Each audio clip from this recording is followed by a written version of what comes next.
Next question, which is what is vitality? I'd like to ask Scott Ferguson, head of our Consumer Technology Group, to answer. Now, the question that's been asked is, what is vitality in a scientific sense, and why are you calling it vitality and not energy per se? So can you help define vitality for us, Scott? Love to, Mark. So, as scientists, it's very important for us to first understand the problem we're studying and then address it. So as we looked at what was happening inside the body, we recognized that there were really three aspects, or three dimensions of vitality. The first is physical, second, mental, and the third, sexual. And when I talk about physical vitality, I'm talking about things like endurance, stamina, the resistance to fatigue, and so on. Now, mental vitality is, of course, about how our brain performs. We're talking about things like memory, alertness, clarity, and focus. And then with regards to sexual vitality, we're talking about things like libido and desire. Now, of course, that's a great thing. Everyone wants vitality, but the problem is it's completely wasted on the youth. As we age, the level of our vitality drops. And I don't know if anyone else feels like this at 5 o'clock, head down on the table, but I know in the past I have. The problem, of course, and the cause of this, is that our body's ability to generate energy and to effectively use that energy, it just drops as we age. So that's the problem, and that's vitality. And it really leads to a very common question that people ask. Then what is actually happening inside our body that causes this vitality to decline as we age? What's going on? Great question. So when you understand the molecular mechanism, or what's actually happening inside the body, then you can attack that problem. And so to understand is very simple. But I do first have to introduce you to a little component of the cell called the mitochondria. These little organelles, or these little compartments within every cell of our body are present, these mitochondria. And the mitochondria are the cellular power plants. So the air we breathe, the food we eat, they all get delivered to the cell.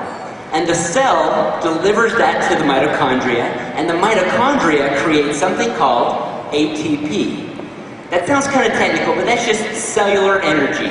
Now that ATP is very, very important because it drives every biological process. So for example, if I have a muscle cell that I'm studying, it's that ATP that allows it motion, allows it to move. Now if I'm studying a brain cell, it's the ATP that allows for proper cognitive function, like memory, clarity, and focus, all right? So obviously, the generation of this ATP is very important. Well, the problem with aging is that the number of these mitochondria in each cell, it just drops. And also, the ones that remain, they lose efficiency. This poses a huge problem to the cell, right? And there are these functional changes in the mitochondria, the loss of mitochondria and the loss in efficiency that have been tied to age-related vitality loss. Well, that makes a lot of sense then. The cell's power plants, the mitochondria, are diminishing and they're becoming less efficient as you age. So, my next question would be, what has LifeGen done to help us to elucidate this problem and to gain a greater understanding of it? That's really a very important point for us all to understand. That, as Angela mentioned, LifeGen allows us to look at multiple tissues and multiple genes. So we started to look at those tissues that were most important or most relevant to vitality and the loss with aging. So we looked at brain, we looked at heart, and we looked at muscle. All of these tissues have thousands of mitochondria and suffer greatly as we age. And as we looked at these three different tissues using the LifeGen technology, we performed studies in their laboratories on their model. And we then applied our expertise in natural products to screen for ingredients which can then influence these 52 genes and reset them to more youthful levels. And this has resulted in improvements in all three dimensions of vitality. Now, we actually took some of these research and we wanted to present them to the scientific community. And so just 6 weeks ago, my good colleague here, Dr. Steve Wood, traveled to Switzerland and showed some of our results to some of the most premier anti-aging scientists in the world. And Steve, why don't you give us a feel for how they responded to our approach? Scott, they were really extremely positive about our approach to aging as well as looking at the genetic expression. These are some of the data that I presented, and you can see the brain and the heart. I could go on for days talking about what this really means. But in essence, what it was telling us that we were able to feed an ingredient of age-lock vitality and be able to have a more youthful expression. Well, these are the kind of data that scientists love to present to each other. And as you can see, scientists sort of speak a different language when they're together. This graph really looks quite complex to the layperson, but to scientists it reveals a lot. Nevertheless, we understand that we don't have a lot of scientists in the audience. So I understand, Scott, that you've actually been able to recalibrate or reset this data, the exact same data, in a way that the average person can understand. So why don't you present that to us? Yeah, I tried to explain this to people like my mom and my brothers, and they just couldn't understand it. So what we did is we put the same information into a different format. And that format is called a heat map. And what that provides is a visual representation of what's happening. And I think the significance of this discovery will be clear to everybody here. All right, so this is a heat map. This is those 52 mitochondrial youth genes that form the cluster, right? Now this represents youthful tissue, youthful individuals. And what you can see are that each one of the rows is one of those genes. And some of those genes are very low in their activity, and others are very high. The low is represented in green, and the high is represented in red. Again, we're talking about activity, so the rate at which they're producing their proteins, just like Mark talked about. Now, as we look at those same tissues in older individuals, what we see is a pretty dramatic shift. We see that many of the genes that were low active are now very highly active. That's called upregulation. Upregulation during the aging process. And others of those genes have downregulated. They started red and now they're green. Well, here's what's really interesting. We take those same old samples and we treat with age-lock vitality and one of the ingredients for just 3 months, and what we see is just striking.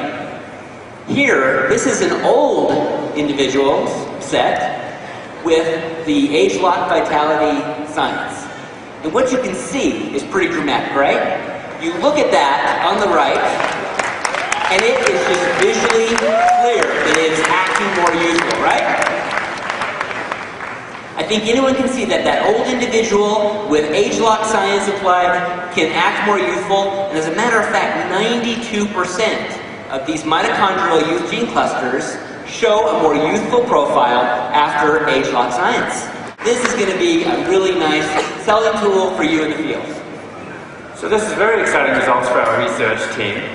And if we were to put that in a nutshell really, and to summarize what Scott's just talked about, for the first time we're able to identify a problem, in this case age-related vitality loss, target the underlying genes that are related to that change, and then screen for natural ingredients that can reset those genes to act in a more youthful fashion. So, from then, all we need to do is develop formulations that follow through from these experiments. So this truly is resetting or addressing aging at the source. That's our age-lock strategy. Thanks very much, Scott. Now, I understand that there's been a little bit of a leak, otherwise people wouldn't have asked me this next question, and that is, some of us understand that a study was done that addresses the mental dimension of vitality, mental acuity. Can you comment on that now, that we can officially release it? We did run a really incredible study, and we haven't released this to a single distributor around the world, so this is, again, the first time. So we ran a little preclinical study. As you know, we do a lot of clinical studies at Nu Skin Pharma, right? Well, before we do the big full-blown clinicals, we often like to do pilot studies, just to get all the bugs worked out before we do the larger and more expensive protocol. So in this study, we took 40 of our employees, 20 males and 20 females, and we actually had them perform cognitive testing, measuring their brain performance twice a week every week for 12 weeks. And then we divided that group up into 4, all right? The first group were taking no product whatsoever. We call this the null group, no product. Then there was the placebo. Now the next 3 groups was placebo controlled. The subjects didn't know what product they were taking. So this group got the placebo. The next group got our positive control. This positive control was a formula that we created that if it wasn't going to move or improve one's cognitive function, nothing will. And we kind of jokingly called it gold because it was literally so expensive, it was about worth its weight in gold. So then we also, in the 4th group, had age-locked vitality. So let's see about the results. First, I should explain the score. What we did is we had them perform these computer-based tests that measured the 4 aspects of this cognitive function. The first is reaction time. The second, short-term memory. Then working memory. We did executive function, information processing, and then pattern recognition. We had them take these 6 tests. And then we gave each one of them a final score. And that final score was the average of these 6 tests. And we called that the cognitive function score. Now, this score was also normalized so that 100 was the top of the scale. 100 means it was the average score of those young, healthy, 20 to 25-year-old men and women, when the brains are working as good as they can, right? So 100 is the target where we want to be. Now, let's look at that null group, the group that wasn't taking any supplementation.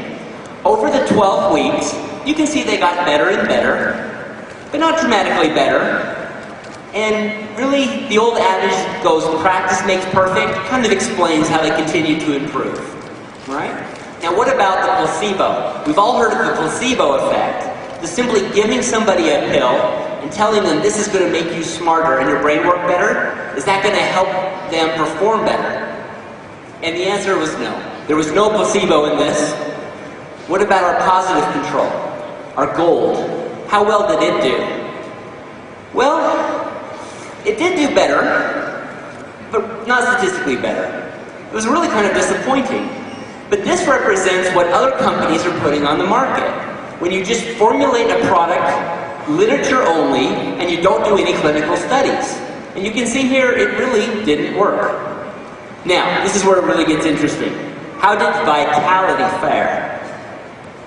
Well, I think this speaks for itself, wouldn't you?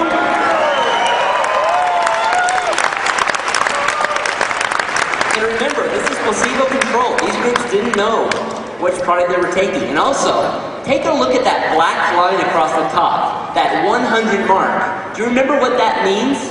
That's the average score of the young, healthy 20 to 25-year-old group. Now this is anti-aging, wouldn't you agree? And this really supports the feedback that we've had from the field that this mental acuity product, this vitality, addressing mental vitality, really has an effect on brain performance. Thanks. That's very exciting. And what's really exciting is it sort of takes this concept, this gene concept, out of the lab and really where the rubber meets the road with people and effects on human performance. So thanks very much.